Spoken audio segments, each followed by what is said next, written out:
Well, so this came out like a few days ago with a few cool subclasses. We'll start with the Barbarian. So this is the Barbarian Path of the Beast. Barbarians who walk the path of the beast draw their rage from a bestial spark burning within their souls. That beast howls to be released and bursts forth in throes of rage.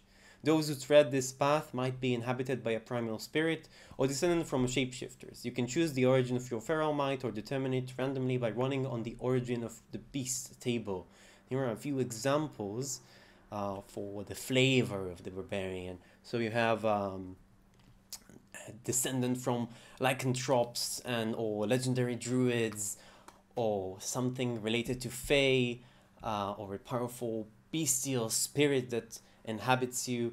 Another example that actually works in here is also like a demonic possession thing. This is a different flavor for the archetype, and a different flavor which actually works fairly well. So let's examine the rest of it. Form of the beast. When you enter your rage, you can transform, revealing the bestial powers within you. Until your rage ends, you manifest a natural melee weapon, choosing one of the following options each time you rage. Bite.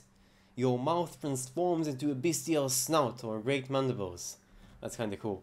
You can bite people for 1d8 piercing damage on hit, and once on each of your turns, you can regain hit points when you bite. So that's a vampiric thing. You like fairly bite the creature, and then you regain. By drawing their life force, you regain some of your own. That's actually a fairly strong ability for a barbarian, and we need to take into account that every hit point that a barbarian gets while raging is almost equal to 2 hit points for piercing, bludgeoning, and slashing damage. So that's very effective.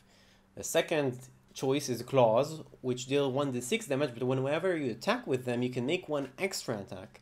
So at 5th level, you can make 3 attacks with them, which is very cool. Tail is the last option, which is very cool to think about it. You just grow a tail. It's kind of anime-ish in vibes, I think. It's a very strong one with 1d12 piercing damage, and it has reach. That's a fairly powerful weapon. So the next, the 6th level Path of the Beast feature is Bestial Soul. So whenever you complete a rest, you get another feature. You get another something that you keep with you for the rest of the day. So when you finish a long rest, you can choose a new ability. You can gain a swimming speed and the ability to breathe underwater. You can climb and even hang from the wall. You can climbing speed equal to your walking speed. You don't need to make ability checks to climb at all. You need to choose one of them. When you jump, you can make a strength athletics check and extend your jump by a number of feet equal to the check's total. So if you're on the 20, you can jump 20 feet. You can do this once per turn, and it's a part of your movement, so you don't actually get more movement during your turn here. They marked it down here. The 10th level Path of the Beast feature is Infectious Fury. When you hit a creature with your natural weapons while you are raging, the spirit within you can curse your target with a rabid fury. The target must succeed on a wisdom saving throw. DC equal to 8 plus your constitution modifier, your proficiency bonus, or suffer one of the following effects. The target must use its reaction to make a melee attack against another creature of your choice that you can see. So you bite someone, and then it goes and attacks someone else nearby. Not actually walks around, but if you bite an opponent that has an adjacent opponent, they attack them. That's pretty cool and very strong. Or the target takes 2d12 psychic damage. 2d12 psychic damage is a lot. It feels a bit powerful, but there's a wisdom save involved, and you are limited in number of features, number of times you can use it to your constitution modifier. That's fairly strong. Might be too strong, but very cool in concept. Hi there in chat. So the next one, the last feature of the Barbarian. Yeah, it's freaking rabid, this one. The beast within grows so powerful that you can spread its ferocity to your allies. When you enter your rage, you can choose a number of willing creatures you can see within 30 feet of you equal to your constitution modifier. Until your rage ends, the chosen creature gains the reckless attack feature, and you have advantage on saving throws against being frightened. Reckless attack is very strong. And you also gain 5 temporary hit points for each creature that accepts the benefit. So for an average party of like 4 or 5, it will be 15 to 20 hit points. That's fairly strong. You can use this feature a number of times equal to your constitution modifier. So theoretically, you can use your rage as an opportunity to gain temporary hit points. It might be a bit strong there, because Barbarian at level 14 gets like, what, 3 or 4 rages? You can, well, try to get out of rage and then re-enter your rage to regain some temporary hit points. It's fairly powerful. And a very cool subclass. I like this flavor, and when I try to think about characters that work with this, so the demonic position is an example that we talked about earlier. We can also go with something like a very like Wolverine-ish vibes from this, with the claws that you can attack, and works fairly well. And by the way, in chat, if you have more ideas as I go about what kind of characters these subclasses work for, feel free to throw them at me and try to refer to them and see if they work. The next subclass in this Unearthed Arcana is the Monk Way of Mercy. Monks of the Way of Mercy learn to manipulate the life force of others to bring aid to those in need. They are wandering physicians to the poor and hurt. However, to those beyond their help, whether ailing or evil, they bring a swift end as an act of mercy. Those who follow the Way of Mercy might be humble members of a religious order, administrating those in greatest need, making grim choices rooted in reality rather than idealism. Some might be gentle-voiced healers, beloved by their communities, while others might be mask bringers of macabre mercies. The walker of this way usually dons simple robes with deep cowls, and they often conceal their faces with masks, presenting themselves as faceless bringers of life and death. If you wear a mask, choose its appearance or determine it randomly by rolling on the merciful mask table. And they have a few examples here that we can choose from, like a raven mask, giving it like a witch doctor vibe, black and white, crying visage, skull, butterfly, laughing visage. These are all cool examples. That's an interesting concept to work with. Implements of Mercy. You gain proficiency in the Insight or Medicine skill, your choice, and you gain proficiency with the Herbalism kit and the Poisoner's kit. So you can kind of do both of them. Okay. Hands of Healing. Your mystical touch can mend wounds. As an action, you can spend 1 key point to touch a creature and restore a number of hit points equal to a roll of your martial arts dice plus your wisdom modifier. So that's fair. That's decent amount of healing, especially for early levels. When you use your Flurry of Blows, you can replace one of the unarmed attacks with the use of this feature without spending its keep costs. So you can either do it on yourself, spending one of your attacks to actually heal you, or heal an adjacent ally.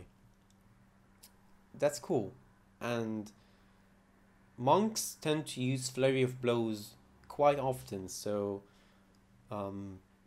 it's really cool that they didn't make it into a separate ability, but more an ability that integrates with how it currently works. That's kind of cool. Yep, definitely 2-for-1 there. Hand of Harm is the next one. You can use your key to inflict wounds. When you hit a creature with an unarmed strike, you can spend 1 key point to deal extra necrotic damage equal to 1 roll of your martial arts die. If the creature is incapacitated or poisoned, the creature instead takes necrotic damage equals to 3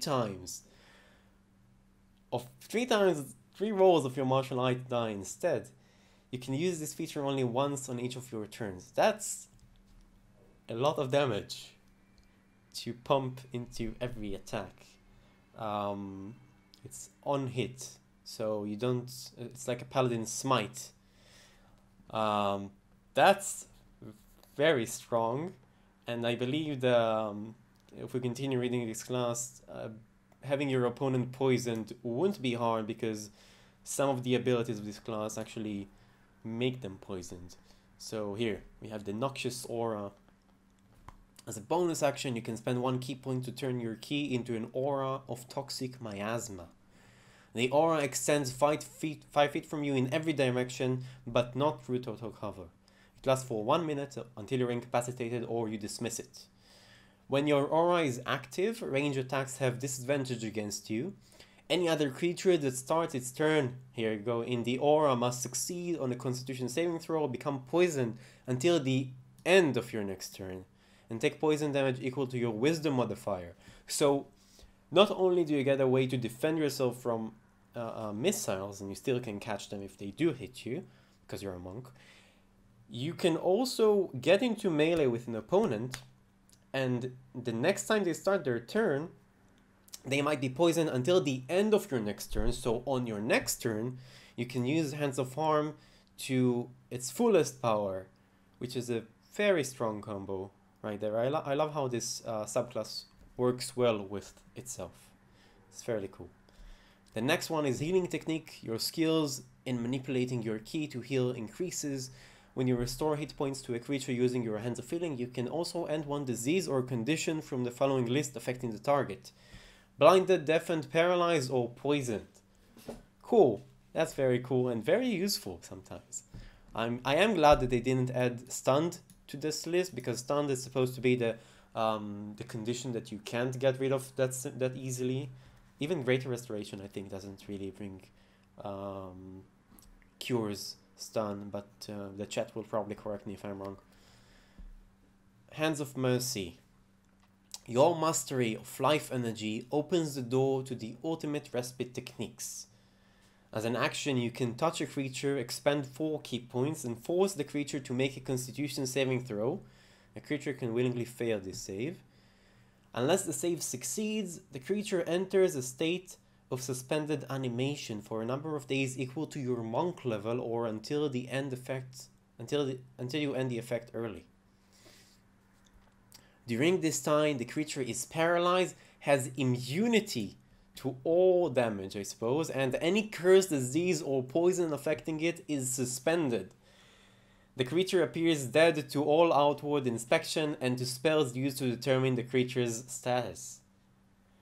So you basically lock them in time until you can find a cure to their curse or disease or something.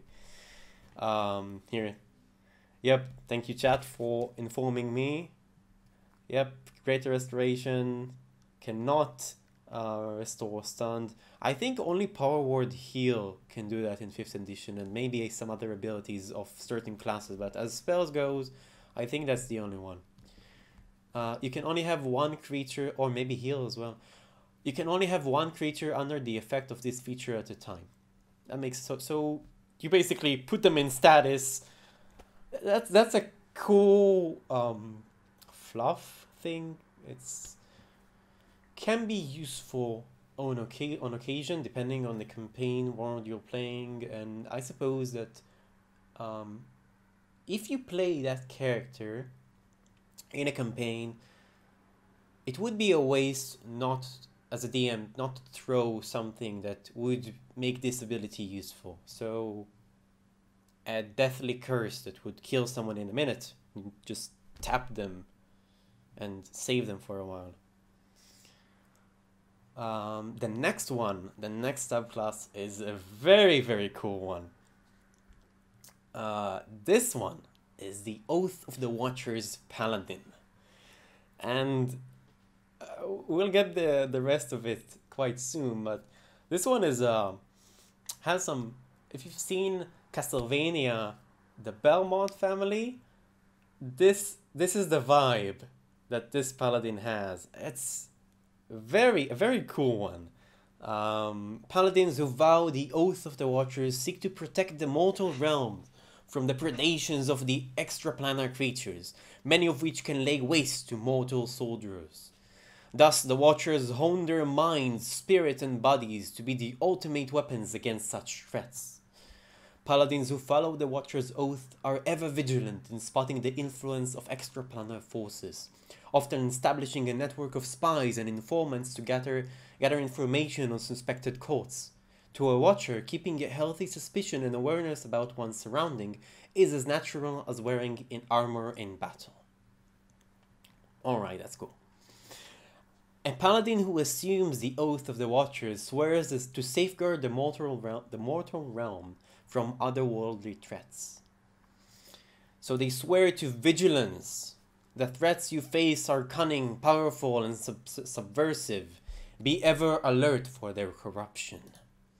Loyalty. Never accept gifts or favors from fiends or those who truck with them. Stay true to your order, your comrades, and your duty.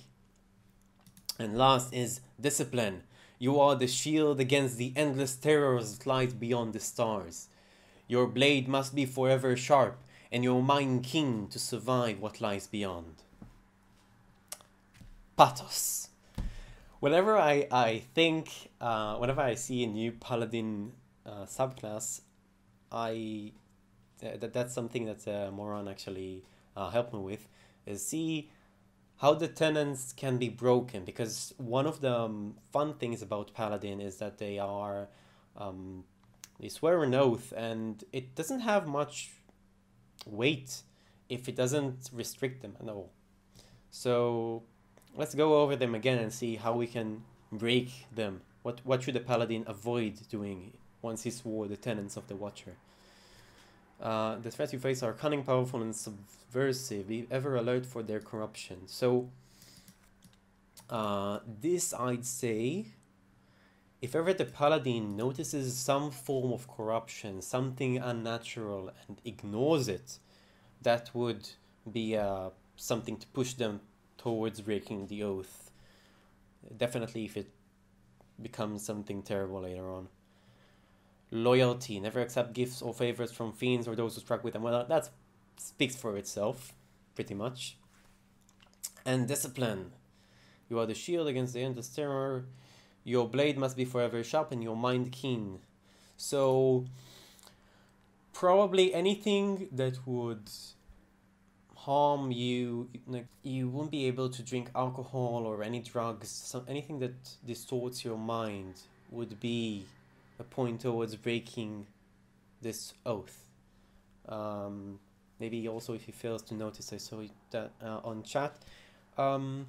It might be for the vigilance, maybe, but if he failed to notice, I'd argue that it's just that he wasn't able to see it. If he didn't know it, is it really possible for him to break the oath? Not sure about that. That's something to think about.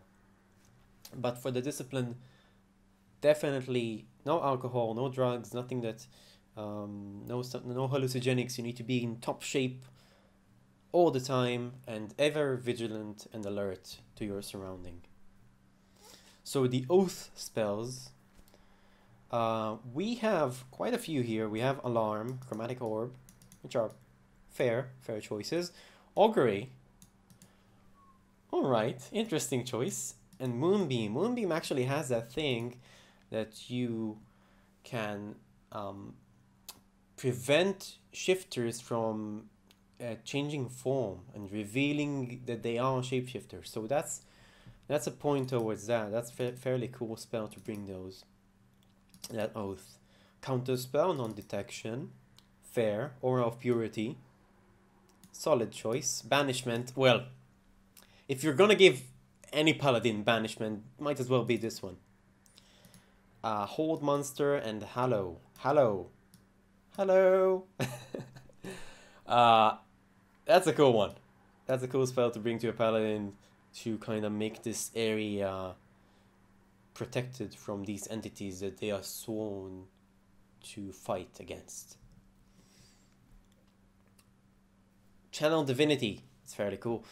Watcher's Wheel. You can use your Channel Divinity to invest your presence with the warding power of your fate. As an action, you can choose a number of creatures you can see within 30 feet of you, up to a number equal to your Charisma modifier. For 1 minute, all the chosen creatures have advantage on Intelligence, Wisdom, and Charisma saving throws. That's very strong. It's super strong for some creatures, especially the creatures like the Mind Flayers and other aberrations that really like to fuck up with your mind. That's a really powerful protective ability, combined with the fact that paladins already bring a bonus equal to the charisma to saving throws around them. That makes it really hard to fail those checks. You really want to bring one of those paladins when you're going to fight something extraplanar, which I believe is what the design intended, and this is done very well with this Channel Divinity. Maybe for vigilance, it means that you don't close your eyes when there is in doubt. You need to check and find. You can't turn a blind eye for your comfort. I like that. That's a good interpretation. Thank you, Kosaka Shigure. Alright. Next Channel Divinity is Abjure the Extraplanar. You can use your Channel Divinity to castigate unworldly beings. As an action, you present your holy symbol, and each elemental, fey, fiend, or aberration within 30 feet of you that you can hear you must make a wisdom saving throw. On a failed save, the creature is turned for 1 minute or until it takes damage. So it's basically a turning spell against... why did I do that? Never mind. Let's do that, yeah. You can turn elemental, fey, fiend, or aberrations now, which is very, very strong. When you only could do it for undead and fiends before. Fiends, I'm not sure even fiends for every paladin. And you could do that for Fey with Oath of the Ancients, I think. But this is very strong, and it's an aura around you. It's 30 feet around you. Might be too strong. Not sure about it. Because many of the undead by the book in the monster manual have turn resistance. So powerful undead like leeches and other powerful vampires, they are resistant to being turned, or even immune, I think, in some cases. But none of the fiends or aberrations have that ability, so they are already weaker against that. So might be powerful here, but we'll see. Something to consider. Aura of the Sentinel. You emit an aura of alertness while you aren't incapacitated. When you and any creature of your choice within 10 feet of you rolls for initiative, you each gain a bonus to initiative equal to your charisma modifier. That's very cool. And of course, the aura, like all the auras of the paladins, extend at level 18. So you're all always ready to rumble. The next one, the 15th level oath, is Vigilant Rebuke. You've learned how to magically chastise anyone who dares cast unwanted spells at you and your words. Whenever you or a creature you can see within 30 feet of you succeeds on a saving throw against a spell, you can use your reaction to deal 2d8 plus your charisma modifier force damage to the spellcaster.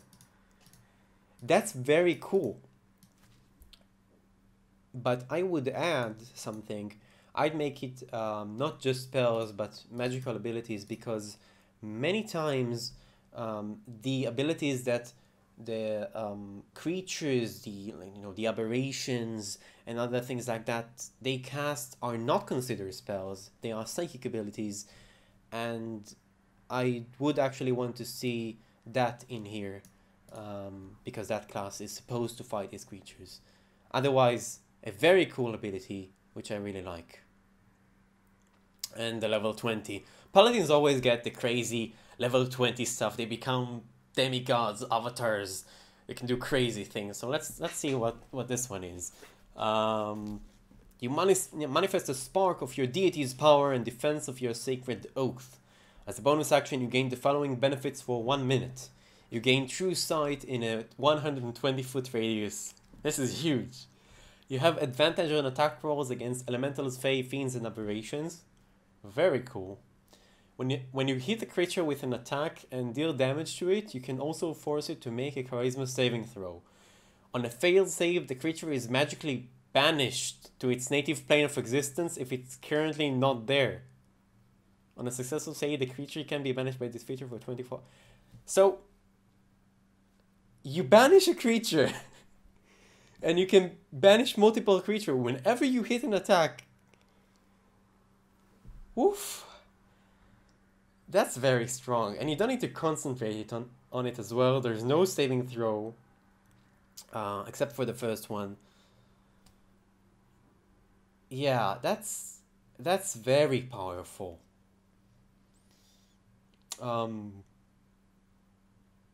Oof. Yeah. I'm not sure. I mean, it might be too powerful, but it's level 20. I'm not sure about it. Anyway, so who are the gods that would have these paladins? If you have ideas in the chat, feel free to throw them at me right now. I wrote a few of them. One of them, in the classic D&D themes, you'll find Pelor, the sun deity, who really hates anything non-human, I believe, things that shouldn't be here. So Pelor is a solid choice for that. Ayun might be a good candidate for that. Arathis, and there's keeping society in order. As for more gods that we are more familiar with from mythology, from Egyptian mythology, we have Ra and Horus can really work for that, as they fight the fiends that from the underworld. That works fairly well. And from Greek mythology, Athena might be a good choice for that, I believe. And there are plenty. I think any human god or any sun deity or society deity or anything that's supposed to keep the world as it is will benefit from paladins that take this oath.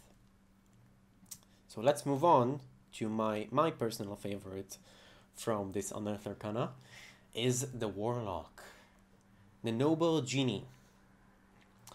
Yep, you can make pacts with genies now. You made a pact with one of the rarest of genie kind, a noble genie. Such entities are rulers of vast fiefs on the elemental planes and have great influence over lesser genies and elemental creatures. Noble genies are varied in their motivations, but are all arrogant collectors of creatures, knowledge, and treasure. A genie values their collection and will protect that which they claim ownership over. Through your connection to the noble, you can leverage their influence and extend their ownership of things in the multiverse. Alright, let's see what I get. So you get some expanded spells that you can pick from. You get Fog Cloud and Sleep. Sleep is kind of cool for that. Sets with a theme, I believe. Enlarge, Reduce, and Phantasmal Force. Alright, that clicks well. Create Food and Water, Protection from Energy. Yep, that works well. Polymorph, of course. Phantasmal Killer, definitely. Big B's Hand, yes.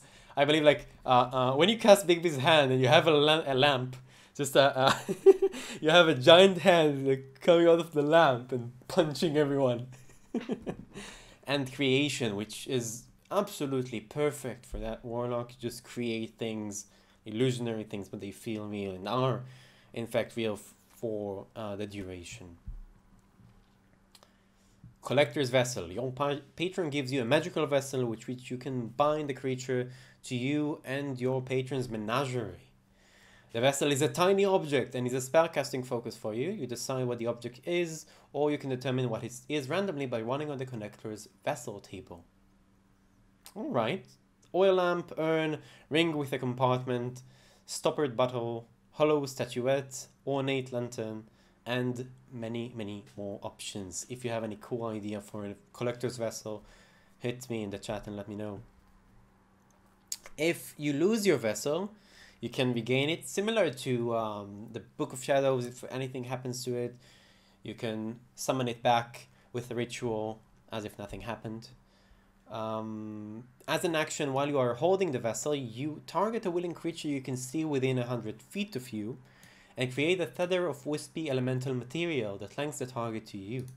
The tether lasts for 1 hour until you use this feature to create another tether, until the bound target is reduced to 0 hit points, or until the target ends its turn more than 100 feet from you. While you are tethered to a creature, you gain the following benefits. You gain a bonus to your wisdom perception check equal to your charisma modifier. Interesting. And when you cast a spell, you can deliver the spell from your space or the bound creature's space. Oh. So you can feather a melee combatant and create and cast touch spells on them. That's kind of cool. Could be. That's something you can actually play with and build around, maybe. I don't have instant ideas, but this can be useful. You can create the tether a number of times equal to your charisma modifier, and you regain all expended uses when you finish a long rest. Okay, this part in here explains how you can create a tether with your collector's vessel. When you gain the Warlock feature, the Pact of the Chain, the Pact of the Blade, or the Pact of the Tome, your vessel melds with it. So here is the example they bring. For example, the Warlock whose patron is a noble Ifriti and chooses the Pact of the Tome might find their bottle transform into an elaborate scroll made of a red dragon's wing, with brass and iron rolling rods. That's fairly cool. So it's more of a fluff thing, but it merges and your pact boon merges with the vessel and represents your genie, your patron. The 6th level ability is Elemental Resistant. Your patron grants you protection from an element. When you finish a long rest, you gain resistance to acid, cold, fire, or lightning damage, your choice, until the end of your next long rest. While the tether of your collector's vessel is active, the tethered creature gains resistance to the damage type you chose. That's very cool. So you can, again, use it with a frontliner, grant them the resistance that you think you might encounter, and you both gain it. That's very cool. And thematically, it works thematically because the Genie are powerful elemental creatures, so they can alter you and make you resistant to some of these elements. So some ideas for collector's vessels that we have from chat is a smoking pipe. That's very cool. So you can have a smoking pipe and like cast spells out of smoke. A musical instrument. That's kind of bardy, I think. Or it's smallest really. Very well, very well. I like the smoking pipe one. It works well for an Ifrit, I think. It's a cool one. Yeah. So level 10 brings you the Protective Wish. You're now able to use your collector's vessel to wish for a protection for yourself or your tethered creature. If you or the tethered creature is hit by an attack, you can use the reaction to teleport, swapping places with the creature and switching which one of you is hit by the attack. So someone goes to attack you and like, nope, and your tank is hit instead. That can be a dick move. If you like, if they do not expect that, like you're getting hit and they don't re-roll the attack. So if it passes your armor class and you switch with them, it just automatically hits the other guy. Yep, you just tag, boom, foop. That's kind of cool. And they get 2 level 10 features, which is kind of rare. Let's see what this one is. Genie's Entertainment. As an action, you attempt to send a creature you can see within 90 feet to your patron's court.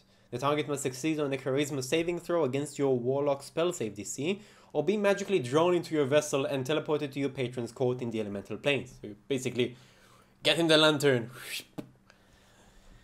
While there, the target is stunned, and your patron marvels at the target with amusement, but brings no harm to it. The target can repeat the saving throw at the end of each of its turns, reappearing in the space it left or in the nearest unoccupied space if that space is occupied on a success.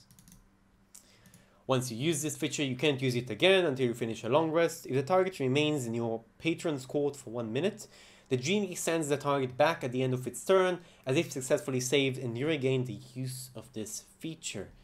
In the unlikely case that you do get it back, it's very cool. Though, after 1 minute, it's probably like 10 rolls, they will probably make the save, so this feature probably won't be handy as often. Though, a banish from 90 feet is kind of cool, and the flavor is very cool. So, thumbs up for that one. And the last ability of the Noble Genie feature, the Noble Genie Patron, is the Collector's Call. You basically beg the genie to give you more power. In exchange for extending your patron's influence over the multiverse, you can call upon more of their power. As an action, you can implore your patron for aid by making a Charisma Persuasion check against your Warlock's spell save DC. Interesting. If the check succeeds, you can choose one of the following effects. A creature you can see within 60 feet of you regains 8d6 hit points and ends one disease or condition afflicting it. Blinded, charmed, deafened, frightened, paralyzed, or poisoned. That's strong. A creature you can see within 60 feet of you has disadvantage on attack rolls and saving throws until the start of your next turn. So, the first time I read this, I thought it had disadvantage on attack rolls and saving throws against you. But now they read it again, in general, attack rolls and saving throws, which is huge and very powerful. And last but not least, you cast Legend Lore spell without material components. Good luck, DMs. Whether the check succeeds or fails, you can't use this feature again until you finish a long rest. Alternatively, you can regain the use of this feature by sacrificing non-magical treasure worth at least 500 gold to your patron. So you basically bribe them to give you more power. That's very appropriate for genes.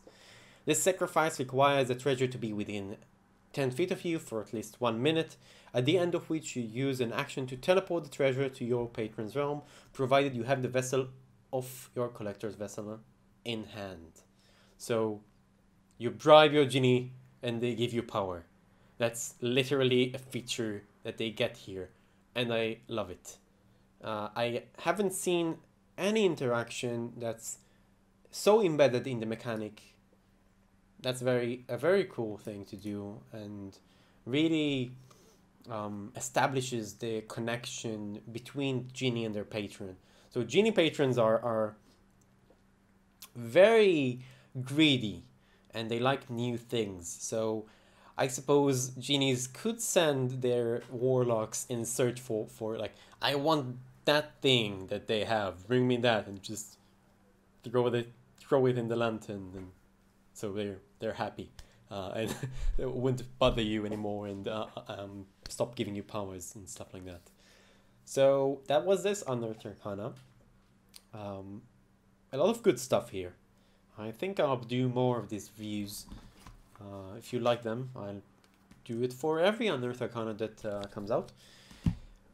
Thank you for joining me here. This was fun. And we'll see you probably not on Thursday, because we won't have a video on Thursday. Saturday I'm filming the interview. Sometime the week after it will be up for you to watch. If you like this and want to see more of this Unearthed Arcana or other things that you want me to review, let me know in the comments. And until next time, friends, I'll see you all beyond the screen.